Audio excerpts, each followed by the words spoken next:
13 नवंबर 2021 को बाबा के मधुर महावाक्य सुनेंगे। मीठे बच्चे, मैं तुम बच्चों के लिए हथेली पर बहिश्त लाया।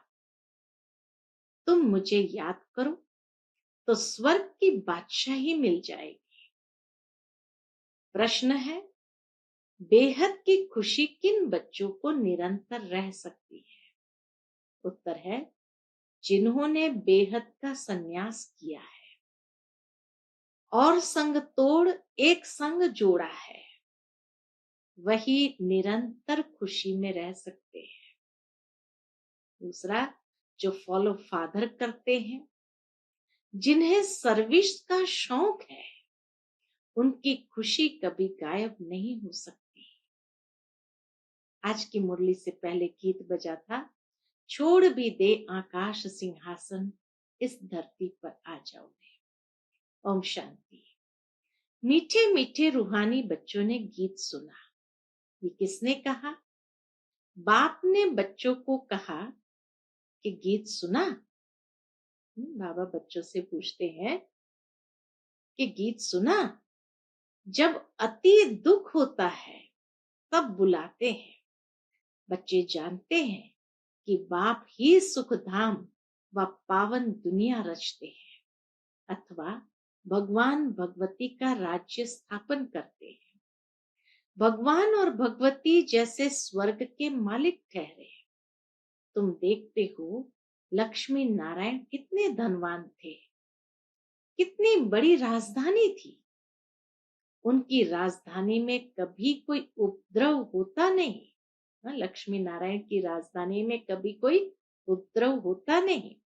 बाप बच्चों को वर्षा ही ऐसा देते हैं तो कितनी खुशी में रहना चाहिए। परंतु नंबरवार पुरुषार्थ अनुसार तो है ही। कोई कोई तो पूरा ज्ञान न उठाने के कारण न वहां की खुशी में रहते और न यहाँ की खुशी में रहते। तो पहला आधार, जितना जितना ज्ञान को उठाते जाएंगे अर्थात जीवन में उसकी धारणा करते जाएंगे, उतनी खुशी का अनुभव होगा। उनको कहते हैं दोनों जहां से गए, क्योंकि बाप से वर्षा लेते लेते गिर पड़ते हैं। दुनिया में यह किसको मालूम नहीं कि भगवान आकर स्वर्ग स्थापन कर रहे हैं, क्योंकि वह आते ही है गुप्त रूप में। तो कैसे पता चलेगा? कहते हैं जरूर भगवान इस समय होना चाहिए। इतना दुख है जो देख करके मनुष्य भी कहते हैं जरूर भगवान इस समय होना चाहिए, क्योंकि सब घोर अंधेरे में है। रात को 12 बजते हैं तो उनको घोर अंधेरा कहा जाता है। रात में घोर अंधेरा, दिन में घोर प्रकाश होता है। बच्चे जानते हैं अब भक्ति मार्ग की रात पूरी होती है, जिसमें दुख ही दुख है। मनुष्य समझते हैं भक्ति के बाद भगवान मिलता है। तुम जानते हो बाप ही आकर हम सबकी सदगति करते हैं। तुम बच्चों में भी नंबरवार तो जरूर है। कोई का तो खुशी का पारा चढ़ा हुआ रहता है, मेहनत भी खुशी से करते हैं। सर्विस का शौक रहता है कि कोई को जाकर समझाएं। इसलिए बाबा प्रदर्शनी मेले का भी प्रबंध रचते रहते हैं कि औरों को समझाने से खुशी का पारा चढ़ जाए। यहाँ जिसके पास धन है वह समझते हैं हम स्वर्ग में बैठे हैं। उन्हों के लिए ज्ञान उठाना मुश्किल है। इसलिए गाया हुआ है, कोटों में कोई ही इतना समझदार बन बाप के वर्षे के अधिकारी बनते हैं। फॉलो फादर गाया हुआ है तो बाप की श्रीमत पर चलना पड़े। जो अच्छी तरह से श्रीमत पर चलते हैं उनको फॉलो फादर करना चाहिए। जैसे यह ब्रह्मा बच्चा अच्छी तरह चल रहा है। लौकिक बच्चे राय पर नहीं चले तो कहा तुम अपनी राह ले लो। रावण की मत पर चलने वाले और राम की मत पर चलने वाले इकट्ठा नहीं रह सकते। सचमुच बाबा ने अपने लौकिक बच्चों को कहा, जो नहीं चल सकते वो अपनी राह ले लो। तुम बच्चे समझते हो कि भारत में ही आदि सनातन देवी देवता धर्म था। वह 84 जन्म ले पतित बने हैं, तब पुकारते हैं, हे पतित पावन आओ। अभी तुम बच्चे समझते हो कि बाकी थोड़े रोज है, इस दुनिया में अभी बाकी थोड़े रोज है। दैवी राजधानी स्थापन करने में टाइम तो लगता है। यह है गुप्त, इसमें लड़ाई की बात नहीं। ऐसे नहीं चढ़ाई करके राज्य लेते हैं, नहीं, यह तो बाप आकर राजाओं का राजा बनाते हैं। जिस बाप को याद करते दुख हरता सुख करता आओ, सन्यासी गुरु थोड़ी दुख हरता सुख करता हो सकते हैं। बाबा कहे परमात्मा के लिए ही कहते हैं कि हे दुख हरता सुख करता आओ, सन्यासी गुरु थोड़ी दुख हरता हो सकते हैं।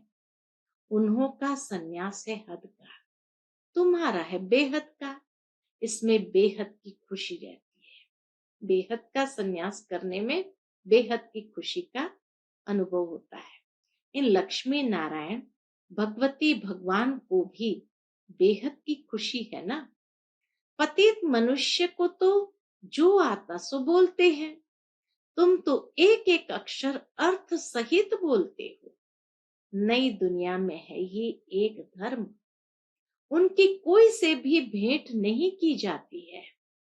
पुरानी दुनिया में भेंट की जाती है। नई दुनिया में ये पता नहीं रहता कि पुरानी दुनिया में क्या होगा। वहां सब कुछ भूल जाता है। यहाँ तुमको सब कुछ बतलाया जाता है कि नई दुनिया कब स्थापन होगी, पुरानी दुनिया कब विनाश होगी। तुमको सब नॉलेज है। अब तुमको बाप मिला है स्वर्ग की स्थापना करने वाला, तो उनसे अच्छी तरह से वर्षा लेना चाहिए। वर्षा मिलना भी उन्हों को है जिन्होंने कल्प पहले अच्छी तरह पुरुषार्थ किया था। उनमें भी नंबरवार है। यह है कांटों की दुनिया। पहले नंबर का कांटा तो सब में है ही। पुरानी दुनिया अच्छी छी, नई दुनिया अच्छी होती है। स्वर्ग किसको कहा जाता है यह भी किसको पता नहीं है। ऐसे नहीं कह देते कि फलाना स्वर्गवासी हुआ। बाबा का ऐसे ही किसी को कुछ पता नहीं स्वर्ग क्या है नरक क्या है, ऐसे ही कह देते कि फलाना स्वर्गवासी हुआ। स्वर्ग है कहाँ जो स्वर्गवासी हुआ। तुम जानते हो स्वर्ग भी इस भारत में था, नरक भी इस भारत में है। तो यह अक्षर वो लोग पकड़कर कह देते हैं स्वर्ग नरक यहाँ ही है। जिनको बहुत धन है वो स्वर्ग में है, परंतु ऐसे नहीं है। बाबा के ऐसे नहीं है। भारत नया था तो सतयुग था, जिसको स्वर्ग कहा जाता है। अभी पतित दुनिया नरक है। दुनिया तो एक ही है। नई दुनिया में लक्ष्मी नारायण का राज्य था, पुरानी दुनिया में रावण का राज्य है। भगवान वाच, मैं तुमको 84 जन्मों का राज बताता हूँ। इस राज योग से तुमको राजाओं का राजा, स्वर्ग का मालिक बनाता हूँ।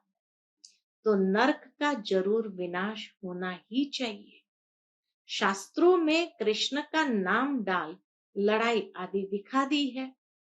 पांडवों की कोई सेना तो है नहीं। बाबा कहे प्रैक्टिकल में तुम पांडवों की तो कोई सेना है नहीं। आजकल कन्याओं माताओं की पलटन बनाए उन्हों को बंदूक आदि चलाना सिखाते हैं। आजकल दुनिया में कन्याओं की भी ट्रेनिंग होती है, कई माताओं की भी ट्रेनिंग होती है।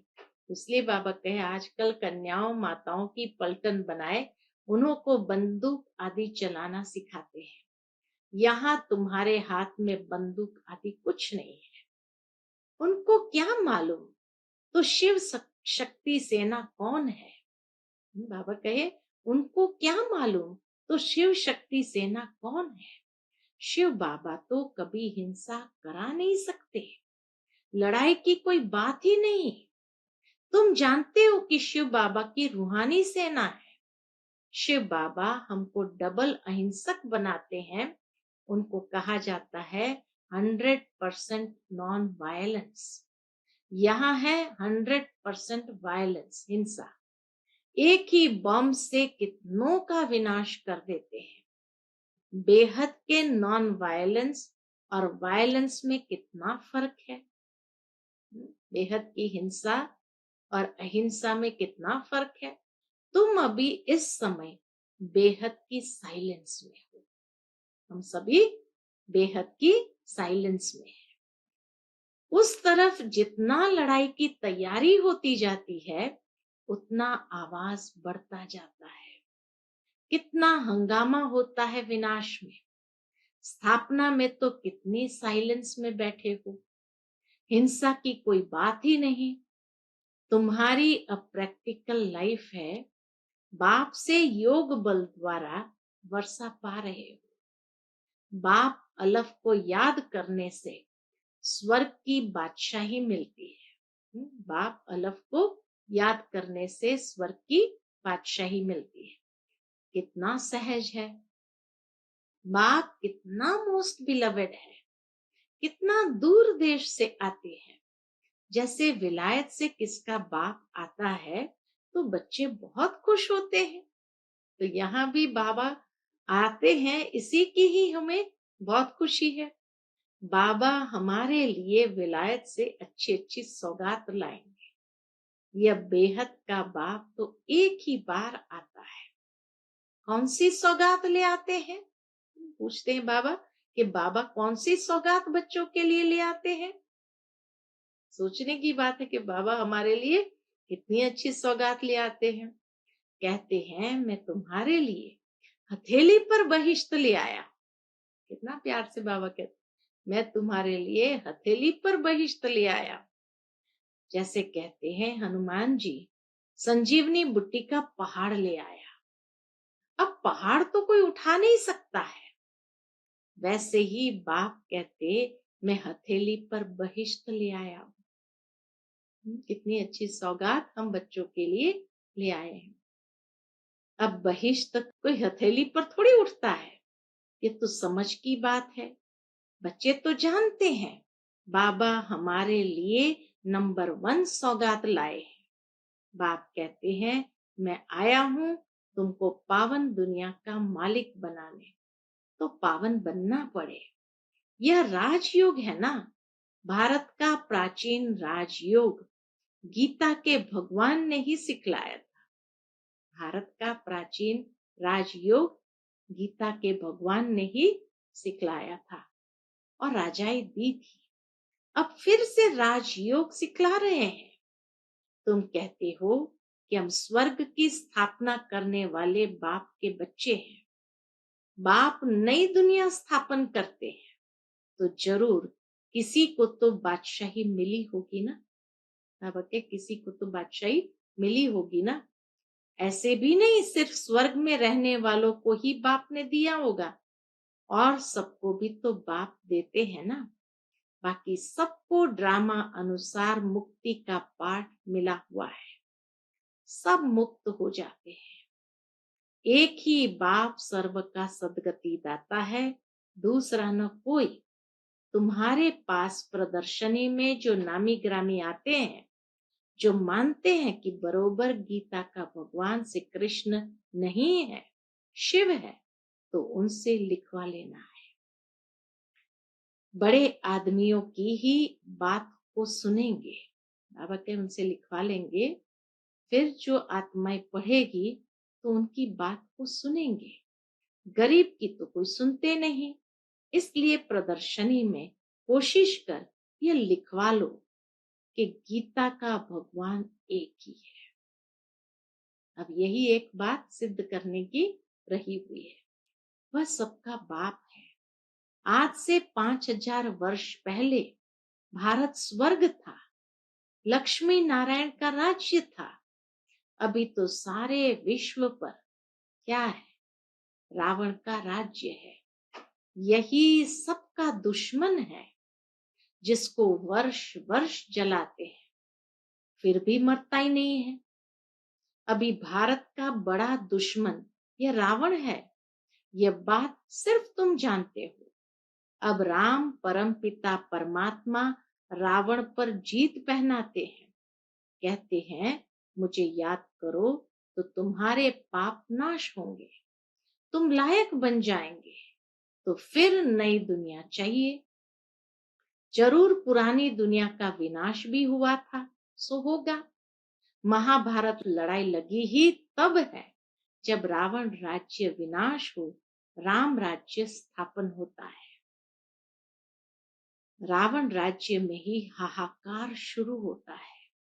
हाहाकार के बाद जय जयकार होती है, दुनिया बदलती है। जैसे पुराना घर तोड़ नया बनाया जाता है, जैसे पुराना घर तोड़ नया बनाया जाता है, फिर तोड़ा जाता है, यह भी स्थापना हो रही है। जब तक नया बने नहीं, तब तक पुराना टूटता नहीं। अगर पहले ही तोड़ देंगे तो रहेंगे कहाँ। बॉम्ब्स आदि बनाते ही रहते हैं, तैयारियां हो रही है। अभी दशहरा आया तो रावण की एफिजी भी निकाली है। दशहरा आते ही रावण की एफिजी भी निकाली। तुम्हारी है बेहद की बात, तुम्हारी बुद्धि में आता है ये क्या करते हैं। तुम जब समझाएंगे तब समझेंगे हम ये क्या करते हैं। हंसी भी आएगी, किसको भी समझा सकते हो, इतना बड़ा रावण तो होता ही नहीं। अब बाप कहते हैं तुम राम राज्य लो, ऐसे करके उनको बताओ। 5 विकारों का दान दो, ग्रहण छूट जाए। बाप आकर समझाते हैं ये 5 विकारों का ग्रहण सारी दुनिया पर लगा हुआ है, बिल्कुल ही काले हो जाते हैं। तुम बच्चों को तो अथाह खुशी होनी चाहिए, बाकी थोड़े रोज है। हम बाबा कहे बस इसी बात से खुशी होनी चाहिए, बस अभी थोड़े रोज है, अब गए कि गए अपने नई राजधानी में। तुम अभी क्रिएटर, डायरेक्टर, मुख्य एक्टर, ड्रामा के आदि मध्य अंत को जानते हो, और कोई नहीं जानते। तुम्हारी अब स्वच्छ बुद्धि बनी है। जब तक बुद्धि स्वच्छ न बने तब तक हर एक बात अच्छी तरह से ग्रहण नहीं होती। तुम बाप के बने हो तो जरूर स्वर्ग में भेज देंगे। Knowledge is source of income कहा जाता है। यह है रूहानी नॉलेज जो बाप ही देते हैं। मनुष्य मनुष्य को दे नहीं सकते। दुनिया में सब मनुष्य मनुष्य को नॉलेज देते हैं। तुमको तो बाप सुप्रीम सोल आकर ज्ञान देते हैं, बाकी सब है भक्ति मार्ग की दंत कथा सुनाने वाले। सत्यनारायण की कथा, रामायण की कथा, जो पास्ट हो गया है वह कुछ न कुछ बनाते रहते हैं। यह तो है पढ़ाई। पढ़ाई में हिस्ट्री ज्योग्राफी सुनाई जाती है। बाबा कहे पढ़ाई में हिस्ट्री ज्योग्राफी सुनाई जाती है। यह है वर्ल्ड की हिस्ट्री ज्योग्राफी। ह्यूज, ह्यूज माना बहुत बड़ा, तो सारे वर्ल्ड की हिस्ट्री ज्योग्राफी तो कितनी बड़ी होगी। यह है वर्ल्ड की हिस्ट्री ज्योग्राफी ह्यूज। तुम समझाते हो बाबा ने 5000 वर्ष पहले भी कहा था। क्या कहा था?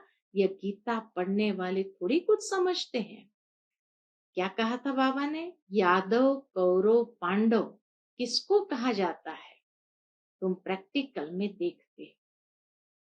यूरोपवासी यादवों ने मुसल निकाले, विनाश हुआ। विनाश के बाद क्या हुआ वह कुछ नहीं दिखाते हैं। वह समझते हैं प्रलय हो गई। वह कहते हैं तुम शास्त्रों को नहीं मानते। बाबा कहे जब वो कई बार पूछते हैं ना, तुम शास्त्रों को नहीं मानते हो? बोलो हाँ, हम शास्त्रों को जानते हैं, मानते हैं। ये सब भक्ति मार्ग के हैं। ज्ञान तो एक बाप ही सुनाते हैं जो ज्ञान का सागर है। अब भक्ति खत्म हो, ज्ञान जिंदाबाद हो रहा है। पुरानी दुनिया का विनाश सामने खड़ा है। Nothing new. हमारी प्रीत है बाप से। हम और संग तोड़ एक संग जोड़ते हैं। बाप कहते हैं, अपने को आत्म समझ मेरे साथ योग लगाओ। इसको ही भारत का प्राचीन योग कहा जाता है, जो बाप ही सिखलाते हैं। कृष्ण की आत्मा भी इस समय अंतिम जन्म में है। इनको कहते हैं, तुम अपने जन्मों को नहीं जानते। शिव बाबा ब्रह्मा बाबा को भी कहते हैं, तुम अपने जन्मों को नहीं जानते हो। यह तुम्हारा बहुत जन्म के अंत का जन्म है, इसलिए मैंने इसमें प्रवेश किया है। मैं इसमें बैठकर तुम बच्चों को ब्रह्मा मुख वंशावली बनाए राज्य भाग्य देता हूं। बाप के सिवाय और कोई बता न सके। यह तो बाप खुद इस मुख द्वारा सुना रहे हैं। यह बाबा भी पहले कुछ नहीं जानते थे, तुम भी कुछ नहीं जानते थे। भारतवासियों को ही समझाना पड़े 84 जन्म का चक्र कैसे फिरता है। यह वही लड़ाई खड़ी है जिससे स्वर्ग के गेट खुले थे, जबकि बाप ने आकर राजयोग सिखलाए मनुष्य को देवता बनाया था। बाबा कहे, ये वही राजयोग की पढ़ाई है जो बाप ने सिखलाए मनुष्य को देवता बनाया था। अच्छा, मीठे मीठे सिकिलते बच्चों प्रति माता पिता बाप दादा का याद प्यार और गुड मॉर्निंग। रूहानी बाप की रूहानी बच्चों को नमस्ते। हम सब रूहानी बच्चों की रूहानी माता पिता बाप दादा को याद प्यार गुड मॉर्निंग और नमस्ते नमस्ते। शुक्रिया बाबा, शुक्रिया। धारणा के लिए मुख्य सार है, पहली पॉइंट, जो अच्छी रीति श्रीमत पर चलते हैं उन्हें फॉलो करना है। हमें किन्हें फॉलो करना है? बाबा कहे, जो अच्छी रीति श्रीमत पर चलते हैं उनको फॉलो करना है। खुद बाबा कहे, बेहद की खुशी में रहने के लिए आप समान बनाने की सेवा करनी है। बेहद की खुशी का अनुभव तभी होगा जब सेवा में बिजी रहेंगे। तो बाबा कहे, आप समान बनाने की सेवा करनी है। दूसरी पॉइंट, प्रीत बुद्धि बन और संग तोड़ एक संग एक बाप से जोड़ना है। डबल अहिंसक बन साइलेंस में बैठ अपनी राजाई स्थापन करनी है। डबल अहिंसक बन साइलेंस में बैठ अपनी राजाई स्थापन करनी है। आज का बाप दादा का मधुर वरदान हम बच्चों के प्रति है, मर्जीवे जन्म की स्मृति द्वारा कर्म बंधन को संबंध में परिवर्तन करने वाले परोपकारी भव। मर्जीवे जन्म की स्मृति द्वारा कर्म बंधन को संबंध में परिवर्तन करने वाले परोपकारी भव। लौकिक कर्म बंधन का संबंध अब मर्जीवे जन्म के कारण श्रीमत के आधार पर सेवा के संबंध का आधार है। लौकिक कर्म बंधन का संबंध अब मर्जीवे जन्म के कारण श्रीमत के आधार पर सेवा के संबंध का आधार है। कर्म बंधन नहीं, सेवा का संबंध है। सेवा के संबंध में वैरायटी प्रकार की आत्माओं का ज्ञान धारण कर चलेंगे तो बंधन में तंग नहीं होंगे। लेकिन अति पापात्मा, अपकारी आत्मा से भी नफरत व घृणा के बजाय रहम दिल बन तरस की भावना रखते हुए सेवा का संबंध समझकर सेवा करेंगे तो नामी ग्रामी विश्व कल्याणी व परोपकारी गाए जाएंगे। आज का स्लोगन है, समय व परिस्थिति प्रमाण वैराग्य आया तो यह भी अल्पकाल का वैराग्य है। सदा काल के वैरागी बनो। बाबा कहे, समय व परिस्थिति प्रमाण वैराग्य आया तो यह भी अल्पकाल का वैराग्य है। सदा काल के वैरागी बनो। बाबा चाहते हैं हम बच्चे सदा काल के वैरागी बने, अल्पकाल के नहीं, थोड़े समय के लिए जिसको कहा जाता स्मशानी वैराग। तो बाबा चाहते हैं सदा काल के वैरागी बनो। अच्छा, Om Shanti. To watch Peace of Mind channel videos on YouTube, subscribe us on youtube.com/tvpeaceofmind. Just a click for a peaceful life.